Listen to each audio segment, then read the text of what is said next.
ಪಂಗಮಡಿಯಲ್ಲಿ ಓದುತ್ತಿದ್ದೇನೆ. ಭಾರತದ ಸಂವಿಧಾನ ಪೀಠಿಕೆ ಹೇಳುತ್ತಿದ್ದೇನೆ. ಎಲ್ಲರೂ ಕೈ ಮುಂದೆ ಚಾಚಿ.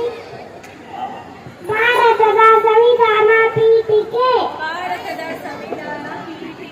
ಭಾರತದ ಪ್ರಜೆಗಳಾದ ನಾವು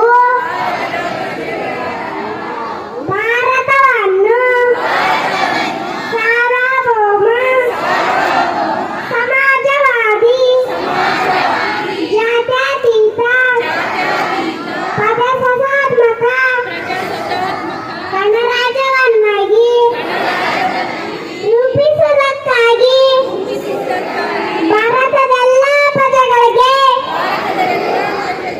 ಸಾಮಾಜಿಕ ಆರ್ಥಿಕ ಮತ್ತು ರಾಜಕೀಯ ನ್ಯಾಯವನ್ನು ವಿಚಾರ ಅಭಿವ್ಯಕ್ತಿ ನಂಬಿಕೆ ಧರ್ಮ ಮತ್ತು ಉಪಾಸನೆಯ ಸ್ವಾತಂತ್ರ್ಯವನ್ನು ಸಮಾನ ಮತ್ತು ಅವಕಾಶಗಳ ಸಮಾನತೆಯನ್ನು ದೊರೆಯುವಂತೆ ಮಾಡುವುದಕ್ಕಾಗಿ ವ್ಯಕ್ತಿ ಗೌರವ ದೇಶದ ಏಕತೆ ಮತ್ತು ಸಮರ್ಥತೆಯಾಗಿ ಎಲ್ಲರಲ್ಲಿ ಭಾತೃತ್ವ ಭಾವನೆಯನ್ನು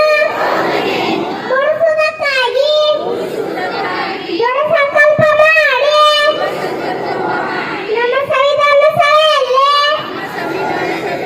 1949ನೇ ಇಸ್ವಿಯ ನವೆಂಬರ್ ತಿಂಗಳ 26ನೇ ದಿನದಂದು ಈ ಸಂವಿಧಾನವನ್ನು ನಮಗೆ ನಾವೇ ಅರ್ಪಿಸಿಕೊಂಡು ಅಂಗೀಕರಿಸಿ ಶಾಸನವಾಗಿ ಇರಿಸಿಕೊಂಡಿದ್ದೇವೆ.